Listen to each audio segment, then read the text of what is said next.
전족철의 전격 시사는 새해를 맞아서 민생의 최일선에 있는 광역자치단체장 릴레이 인터뷰를 진행하고 있습니다. 오늘은 오세훈 서울시장과 2024년 시정에 관해 자세한 얘기 나눠봅니다. 지금 전화 연결돼 있습니다. 오세훈 시장님 안녕하세요. 네, 안녕하세요. 반갑습니다. 새해부터 많이 바쁘실 겁니다. 오늘은 어떤 네. 현장 방문 예정돼 있습니까? 요즘에 예산 설명회라고 그래서요. 네네. 네, 자치구를 찾아서 이제 올해 한 해 어떤 사업을 할지 서울의 비전을 설명하는 행사들을 하고 있는데요. 오후에는 구로구를 찾아서 예산 설명하는 게 예정돼 있고요. 또 오전에는 한강 리버버스 운영 계획에 대해서 기자 설명회 예정돼 있고 그렇습니다. 네네. 서울시 기후 동행 카드가 화제입니다. 오세훈표 히트 상품이라고도 불리고요. 6만 5천 원에 버스, 전철, 따릉이, 리버버스까지 무제한 이용할 수 있고 승용차 사용 줄여주니까 이제 환경에도 도움이 된다고 하는데요. 이 카드가 얼마나 좋은 카드인지 자세히 설명해 주세요. 이미 다 설명해 주셨는데요. 네네. 정말 진정한 서민 여러분들은 아마 이 대중교통을 자주 이용하시는 그런 업무에 종사하는 분들이 많으실 겁니다. 네. 그분들에게는 상당한 교통복지의 역할을 할 수 있을 걸로 기대하고 있습니다. 실제로 지금 대중교통 요금을 좀 작년에 많이 그 원가 상승 요인 때문에 올렸는데요. 그렇게 되다 보니까 이렇게 자주 이용하는 그 경제적으로 빠듯한 분들한테는 정말 죄송스러웠습니다. 그래서 많이 이용하실수록 더 절약하실 수 있는 그런 정책을 구상하게 됐습니다. 네. 판매 첫날에만 6만 장 이상 팔렸다고 들었어요. 지금도 이제 판매 행진 계속 이어지고 있습니까? 네, 지금은 이제 실물 카드가 처음에 20만 장 준비했는데 그게 다 떨어졌고요. 그래서 네. 급히 지금 15만 장 더 찍고 있고요. 지금 이 휴대폰으로 내려받아서 쓰실 수 있으니까요. 그 앱으로 내려받는 거는 지금 얼마든지 가능합니다. 네. 그런데 이런 정책 나올 때마다 예산 문제가 따라붙습니다. 네. 지자체 재정 부담 괜찮은지 또 요금이 또 나중에 인상되는 건 아닌지 걱정도 됩니다. 어떻습니까? 워낙 우리나라 대중교통 요금은 전 세계적인 기준으로 볼 때 저렴한 걸로 아주 유명하지요. 그래서 최종적으로 300원 인상하기로 재작년에 결정을 했는데요. 워낙 물가가 가파르게 오르다 보니까 그걸 좀 나누어서 천천히 올려달라는 중앙정부의 협조 요청에 응하느라고 지금 절반만 올린 상태입니다. 그래서 이제 올 하반기 중에 또 나머지 절반을 올려야 되는데요. 그건 원래 예정돼 있던 거고요. 이제 그래서 많이 쓰시는 분들은 더 많이 할인받을 수 있는 그 정책 상품을 개발하게 된 겁니다. 네. 시장님께서 직접 이제 현장을 돌아다니셨다고 제가 들었거든요. 네. 시민 눈높이에서 불편함 해소하기 위한 개선 방안 이런 건 어떤 게 있을까요? 예, 가장 불편해하시는 게 일단 그 실물카드 충전할 때 현금만 사용 가능하다는 점입니다. 네. 그래서 급하게 금융기관들과 지금 협의를 시작을 했는데요. 저희 예상으로는 4월부터는 신용카드로 충전하는 방식이나 또 신용카드 후불제 방식, 그러니까 쓰시고 나서 정산이 되는 방식이죠. 이렇게 되면 아마 훨씬 더 편리해지실 것 같고요. 또 하나 이제 불편을 느끼시는 게 경기도에서 출퇴근하시는 분들이 제일 좀 아쉬워하세요. 네네. 그래서 지금 경기도와는 계속해서 협의 중에 있습니다. 어저께 이제 군포시와 MOU를 맺었고요. 또 김포도 이미 동참을 했고 인천시는 이미 동참을 했고요. 경기도가 좀 들어와 주면 좋은데 좀 망설이시는 것 같네요. 그래서 일단 기초지자체들과 협의는 계속해서 속도를 낼 생각입니다. 그렇군요. 그러니까 직장을 서울에 두고 경기도나 인천이나 이런 수도권에 사는 분들도 큰 의미에서 이제 시민이라고 보시는 거네요. 그렇습니다. 서울에서 낮에 그 경제활동을 하거나 또 학교 가기 위해서 등하교하는 학생들은 서울 시민이다 하는 마음가짐으로 교통정책을 펼치겠다 하는 게 저 일하고 시작한 다음에 이제 바뀐 방침입니다. 네. 이제 그러다 보니까 얼마 전에 명동에서 이 광역버스 회차하는 지점에서 좀 붐벼서 불편이 있었는데요. 지금 그 점도 해결하기 위해서 분산하는 것이 어떻게 가능한지 시뮬레이션도 하고 있고 되도록이면은 여러 군데 회차 지점을 만들어서 한 군데 몰리는 현상을 해결하기 위해서 지금 노력 중에 있습니다. 그렇군요. 이처럼 시장님께서는 올해 서울시 교통정책에 대한 패러다임을 획기적으로 변화시키겠다 이렇게 밝히셨습니다. 여기에 더해서 오늘 수상 대중교통 운영에 대해서 이제 발표할 예정으로 제가 알고 있거든요. 네. 어떤 내용인지 저희 프로그램에서 먼저 개략적 내용 좀 힌트를 좀 주세요. 네, 알겠습니다. 재작년에 영국으로 출장을 갔었는데요. 그때 이동하면서 테임즈강의 그 리버버스를 타봤습니다. 네. 너무 좋더라고요. 그 속도도 엄청나게 생각보다 빠르고, 그리고 무엇보다도 소음 진동이 없고 냄새가 없어서 굉장히 쾌적해서요. 이걸 꼭 서울 시민 여러분들도 좀 누릴 수 있게 해드리고 싶다는 목표가 생겼습니다. 그래서 그동안에 열심히 준비해서 올 하반기, 그러니까 한 10월경이면은 이제 상용화를 시작할 수 있습니다. 지금 네. 배를 만들기 시작했고요. 이렇게 되면은 아마 출근하시면서 샌드위치 하나 드시면서 출근하실 수 있을 정도의 그런 그 쾌적한 출근 대중교통수단이 하나 생기게 됩니다. 기대하셔도 좋을 것 같습니다. 그렇군요. 65세 이상 노인 무임승차를 폐지할지 여부가 최근 정치권을 중심으로 논란이 되고 있습니다. 이에 대해서 네. 서울시에서는 어떤 방침 갖고 계십니까? 예, 제가 연전에 제 입장을 밝힌 바가 있는데, 이 지하철 어르신 무임승차 문제는 사실 중앙정부가 시행 당시에 이걸 하라고 지시를 해서 시작되는 거였고요. 그리고 법과 시행령에서 꼭 하도록 해야 한다라고 규정을 해 있어서 지자체 입장에서는 이걸 시행할 수밖에 없는 입장입니다. 그런데 이걸로 인해서 많은 적자가 누적이 되는데 중앙정부는 특히 기재부가 이건 지자체 사무니까 우리 도와줄 수 없다 하는 아주 철벽화 같은 어떤 벽을 마주하는 듯한 느낌이 들 때가 있어요. 그런 네. 요청을 드려도. 그래서 될 듯 하다가 안 되고 하는 게 반복이 되어 왔는데요. 이번 기회에 다시 한번 중앙정부에 전국의 지자체 이 문제에 관한 한 좀 도움을 주셨으면 좋겠다 하는 요청을 드리고 싶습니다. 네. 서울시가 최근 근무평가에서 최하위 등급을 받은 공무원을 직위 해제했다고 이렇게 알려졌습니다. 네. 비리가 구체적으로 드러나지 않은 공무원을 근무평가 등급에 따라 직위 해제한 건 상당히 이례적이라고 보이는데요. 네. 이 같은 결정 하시게 된 이유가 뭡니까?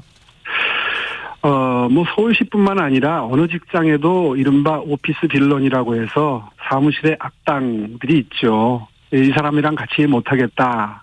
이런 정도의 평판이 형성되는 분들이 항상 있기 마련입니다. 네. 그런데 이제 그런 것들이 어느 정도 한도 내라면은 서로 참고 이해하고 넘어갈 수 있는데, 어떤 직원의 경우에는 함께 근무하는 걸 너무 두려워하고 회피하고 차라리 저 사람 재택근무 시켜라. 이런 분위기가 형성되는 사람들이 종종 있습니다. 그렇군요. 그래서 이번에는 제가 지시해서 된 게 아니라 노조 쪽에서 오히려 도저히 이런 사람들하고 같이 일 못하겠으니 좀 속간해달라 하는 취지의 요청이 있었습니다. 네. 그래도 법적으로는 신분이 보장되는 것이 공무원이기 때문에 그렇게 한 번만에 내보낼 수는 없었고요. 그래서 가평정을 주고 본인이 마음을 바꾸어서 이제는 잘해보겠다 할 수 있는 기회를 줬었습니다. 네. 근데 이제 그렇게 재교육을 해도 거기에도 응하지 않고 거부감을 가지고 이제 저항하는 분들은 어쩔 수 없이 이렇게 신분상의 정리를 할 수밖에 없다는 걸 이번에 본보기로 한번 결단을 내린 겁니다. 네. 시장님께서는 미국 라스베이거스에서 열린 CES 방문했습니다. 돌아오셔서 한국판 CES 한번 열어보겠다. 구체적으로 어떻게 계획하고 계십니까? 예, 사실 이번에 가가지고 우리 대기업들은 그런 자리를 기업 홍보의 자리나 제품 서비스 홍보의 장으로 정말 알토란같이 잘 활용할 수 있는데요. 네. 중소기업들의 경우에는 그렇게 외국에 가서 전시 부스 하나 마련하는 것도 상당히 부담이 됩니다. 그런 분들이 저희가 무슨 혁신 포럼을 개최하니까 그 자리에서 이거 하러 꼭 이렇게 외국까지 나와야 되느냐. 이제 우리나라 위상이 전 세계에서 불러들여서 해도 될 만큼 성장하지 않았느냐. 이런 논의 제기가 있었고요. 그래서 이제 가기 전부터 조금 구상을 했던 게 있습니다. 우리가 CES 할 때 늘 이렇게 가는 것도 중요하지만 서울에서 CES 같은 행사를 열어서 우리 아직 형편이 좀 여의치 않은 기업들이 세계 사람들을 불러들여서 우리 상품을 세일즈할 수 있는, 장점을 홍보할 수 있는 기회를 마련해 주자 하는 취지에서 서울 스마트 라이프 위크라는 그 이름으로 이제 전시회를 구상을 했습니다.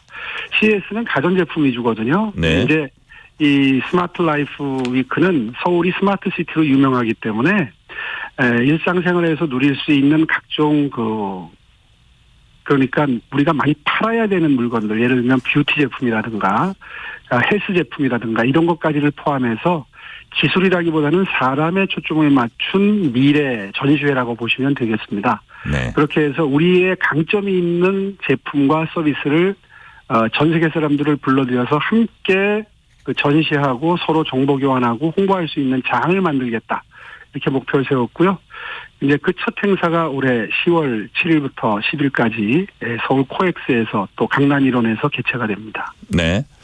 그리고 이번 라스베이거스 방문 통해서 K 콘텐츠를 선보일 대규모 공연장 마련이 필수적이다 이렇게 생각하게 되셨다고 어디서 이제 말을 하셨어요. 그런데 네. K 콘텐츠 전용 공연장 장소 마련이 제일 중요할 것 같아요. 좀 생각하고 계신 데가 있으세요? 이미 세워놓은 계획들은 이제 창동 아레나라든가 또 저 여의도에 네네. 그 한강공원, 여의도 공원과 한강공원 사이에 제2 세종문화회관이 들어설 예정이고요. 네. 또 지금 협상이 한창 진행 중인데 잠실 스포츠마이스 그 산업단지가 거기에 들어가게 됩니다. 그렇군요. 이제 잠실 돔구장을 싹 리모델링 하게 되는데요. 그렇게 되면은 거기도 한 3만 명 정도가 들어갈 수 있고요. 이제 그렇게 되면 창동 아레나가 한 18,000명 정도 되니까 급한 대로 대형 공연이나 이런 것들을 소화할 수 있게 됩니다. 네. 김포시 서울 편입에서 촉발된 메가시티 건설과 관련해서 시장님은 4월 총선 이후에나 본격적 논의하는 게 낫다 이제 의견을 밝히신 적이 있고요. 네. 메가시티를 둘러싸고 서울과 다른 수도권 지역 주민들의 이해가 이제 엇갈리고 있는데 앞으로 네. 어떤 부분에 조정 협의하는 게 핵심이라고 보세요? 예, 뭐 제가 말씀은 총선 이후에 하는 게 오히려 오해를 줄일 수 있다 이렇게 말씀을 드렸는데 아마도 총선 이제 공천이 마무리되는 단계쯤 되면 이 서울과 연접되어 있는 11개 지자체의 그 후보들이 자연스럽게 메가시티 서울에 편입하는 문제를 다시 공약으로 내걸 가능성이 높다고 봅니다, 저는. 네. 왜냐하면 이걸 원하는 유권자분들이 많기 때문에 어차피 후보들 입장에서는 유권자들이 원하는 공약을 내걸 수밖에 없겠죠. 자연스럽게 논의가 이어질 테고요. 그렇기 때문에 이미 지난번에 이게 한참 논의가 그 수면 위로 떠올랐을 때 지자체들과 그 TF팀을 이미 결성해서 지금 한창 그 물밑에서 그 장단점을 조율하고 있습니다. 네. 그 내용은 다 기억하고 계시겠지만 재정적으로 서울에 편입한 이후에 어떤 변화가 양 지자체에 생길 건가, 그리고 그 행정 권한, 인허가 권한을 가지고 있는 그 경기도의 기초지자체 장들은 그 권한을 어떻게 계속 유지할 건가가 핵심 내용이거든요. 네. 그래서 그 부분에 대해서 서울도 또 그 논의에 들어오는 경기도의 지자체도 서로 다 불만이 없게끔 조정하는 작업을 지금 진행 중에 있습니다. 한참 뭐 정리가 되고 있고요. 아마 그 공약을 하는 후보들이 나타나게 되면 이제 그분들께 가장 합리적인 대안을 행정적으로 연구한 것들을 이제 공유할 수 있게 될 겁니다. 그렇게 되면 아마 이제 총선 이후에 자연스럽게 그게 더욱더 이제 심도 있게 논의될 수 있겠죠. 네. 최근 건설 자재, 공사비 증가하고 PF 문제가 불거지면서 건설 시장 침체가 이어지고 있습니다. 네. 이런 상황에서 재건축, 재개발 사업 어떻게 추진해 나갈 생각이세요? 예, 재건축 재개발 이 공공 발주를 좀 활력 있게 하기 위해서 신속한 행정 인허가나 또 합리적인 공사대금 산정, 그리고 건설사의 이제 기성에 대한 신속한 지급, 뭐 이런 것들이 이루어져야 되는데요. 특히 문제가 되는 게 이제 조합과 시공사 간의 이 공사비 문제로 공사가 중단된 현장이 있습니다. 네. 그런 데는 전문가로 구성된 이 갈등 조정 코디네이터라고 합니다. 이 코디네이터들을 파견하고 시급하게 협의에 투입될 수 있도록 지금 조치하고 있고요. PF가 중단된 현장의 경우에는 주택 선매입 방안도 검토할 수 있고요. 또 재개발 재건축의 경우는 그 임대주택 공사비를 선지급하는 방안도 좀 검토하고 있고요. 지금 그 이 자재값이 오르고 그 건설 원가가 올라서 생길 수 있는 여러 가지 그 갈등이 사실 우리 경제에 미칠 수 있는 악영향이 있기 때문에 지금 말씀드린 것처럼 이런 다종다양한 방법을 지금 강구하고 있습니다. 네. 신년 기자회견에서 최근 남북관계 경색 국면 속에서 대한민국 자체 핵 잠재력 향상이라는 말을 하셨습니다. 또 지난해 지자체에서 최초로 안보 포럼 2차례 개최했고요. 민방위 대피소도 직접 점검했습니다. 지방자치단체장으로서 어떻게 이렇게 안보에 많이 힘쓰시는 이유가 뭘까요? 서울시장은요, 그 수도의 안보를 책임지는 서울 수도방위 협의체의 의장입니다. 네. 그래서 그 정기적으로 이 통합방위회의를 주재하고 있고요. 어저께만 하더라도 정부 주최로 이제 북한이 장사정포를 수도권 일원에 발사했을 때 어떻게 그 시급한 대처를 할 것이냐에 대한 논의를 하는 자리가 있었습니다. 이렇게 이제 안보 상황에 대해서는 평소에 끊임없이 시뮬레이션을 해서 가상 상황을 대비해서 그 일단 유사시에 당황하지 않고 대처할 수 있도록 하는 준비를 하는 게 굉장히 중요하다는 게 지난번 그 이태원 사건이나 이런 그 우리가 겪었던 예측하지 못했던 사건에서 얻는 교훈이거든요. 네. 그렇기 때문에 더더군다나 평소에 이런 문제에 대해서 제가 자주 관심을 표명하고 있고요. 특히나 현대전은 이제 이 전기 전자제품을 무력화하는데 그 초점을 맞춘 그 테러가 일어날 가능성도 매우 높습니다. 왜냐하면 전면적인 도발을 하면 뭐 공멸하는 거니까 그건 피할 가능성이 높지만 이렇게 일상생활에 갑자기 공포심을 조장하는 그런 도발을 할 가능성이 높기 때문에 그래서 작년 12월 달에 그 EMP 공격에 대해서 어떤 대처를 할 수 있는지 논의하는 기회를 가졌었고요. 특히나 이제 핵에 대해서는 기본적으로 어떤 그 경각심도 높여야 되고 그리고 영향력을 행사하고 있는 미국과 중국에 일정한 메시지를 줄 필요가 있기 때문에 그래서 핵 잠재력 강화라고 하는 기본적인 제 입장을 가끔 이제 질문이 오면 강조하고 있습니다. 네. 이번엔 정치 현안 관련해서 여쭤보겠습니다. 최근 윤석열 대통령과 한동훈 비상대책위원장의 갈등과 봉합을 두고 이제 여러 얘기가 나오는데 시장님께서는 두 사람 관계 어떻게 평가하십니까? 글쎄요. 두 분의 관계라기보다는 당정 관계로 환원을 해서 말씀을 드리면 네. 당과 정회 그러니까 이제 행정부와 그 집권 여당의 관계는 늘 건강한 긴장 관계 속에 원활한 협조 이것이 가장 이상적인 그 관계입니다. 네. 부족한 부분이 있으면 서로 그 채워주고 보충해주고 도와주고 하는 관계가 꼭 필요하고요. 의견을 달리하는 게 또 민주주의이기 때문에 의견이 다를 때는 그것이 이제 건강한 긴장 관계가 돼서 발전적으로 미래를 향해서 도움이 되는 관계가 형성이 되는 것이 가장 바람직한데요. 지금 현재 그 당정 관계는 그런 관계를 유지하고 있다고 평가합니다. 네. 한동훈 비대위원장 지금 역할 잘하고 있다고 보세요? 선거는 역시 이제 중원으로 진출하는 게 가장 중요하죠. 무슨 말인가 하면 이제 원래 지지하던 그 분들이 계시고 유권자들 중에 그분들보다는 이제 마음을 정하지 못하고 중간지대에 계시는 분들의 마음을 얼마나 많이 얻어오느냐가 아마 선거 때는 뭐 여야 막론하고 가장 중요한 선거 전략이 될 텐데요. 그런 점에서 지금 한동훈 비대위원장의 역할은 저는 비교적 바람직한 방향을 설정했다 그렇게 평가하고 있습니다. 네. 방금 약간 말씀하신 것 같긴 한데 이제 70일 정도밖에 남지 않은 총선에서 승부를 가를 관건 뭐라고 보십니까? 무엇보다도 총선에 임하는 자세는 항상 어느 당이든지 겸손해야 되고요. 또 국민들을 안심시킬 수 있어야 합니다. 오만한 세력한테는 민심이 항상 심판을 내려왔죠. 또 4년은 매우 긴 시간이기 때문에 누구에게 과연 4년을 맡길 수 있는가 하는 것은 안심하고 내 민생을 맡길 수 있다 이렇게 판단이 들어야 사실 찍어주고 싶은 생각이 드는 것 아니겠습니까? 네. 그런 의미에서 어느 당 막론하고 겸손하게 그리고 국민들께 그런 민생에 대한 신뢰를 얻을 수 있는 그런 입장을 견지하는 게 굉장히 중요하다고 생각합니다. 다른 건 몰라도 이것만은 믿고 마음껏 이용해달라는 서울시에서 시행하고 있는 좋은 정책, 제도 있다면 이 시간 통해서 좀 소개를 해 주세요. 너무 많아서요. 뭐 말씀드리기 조금 좀 너무 마음이 촉박하긴 하지만 대표적인 것만 말씀해 주세요.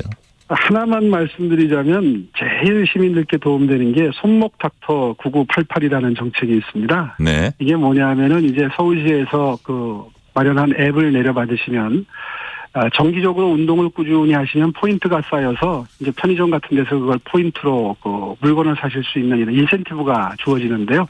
예를 들면 하루에 한 8,000보씩 닷새간 걷는다. 그러면은 그게 이제 이분이 운동을 열심히 하시는구나 하고 포인트가 갑니다. 그러니까 네. 일석이조죠. 건강도 챙기시고 인센티브도 받으시고 그리고 참 운동 습관이 없었는데 이거 덕분에 운동 습관이 좋은 게 생겼다 하는 말씀하시는 분들이 많으시거든요. 네. 그러니까 우리 시민 여러분들 건강을 생각하셔서라도 손목 닥터 9988 꼭 이용해 주시면 좋겠습니다. 네. 마지막으로 어떤 시정 앞으로 펼쳐나가실 건지 간략하게 한 말씀 해주세요. 예, 아시다시피 서울의 이 비전은 동행 매력 특별시입니다. 약자와의 동행. 그리고 어떻게 하면 서울에 살러 오고 싶고 일하러 오고 싶고 사업하러 오고 싶고 그리고 관광하러 오고 싶어서 정말 그 매력을 크게 느끼는 그런 도시를 만드는 게 저희 목표거든요. 네. 올해에도 이 약자와의 동행 꾸준히 계속 정책적으로 노력을 기울일 생각이고요. 매력 부분에도 올해 많은 변화가 있을 겁니다. 기대해 주시기 바랍니다. 오늘 여기까지 듣겠습니다. 지금까지 오세훈 서울시장이었습니다. 시장님 감사합니다. 네, 고맙습니다.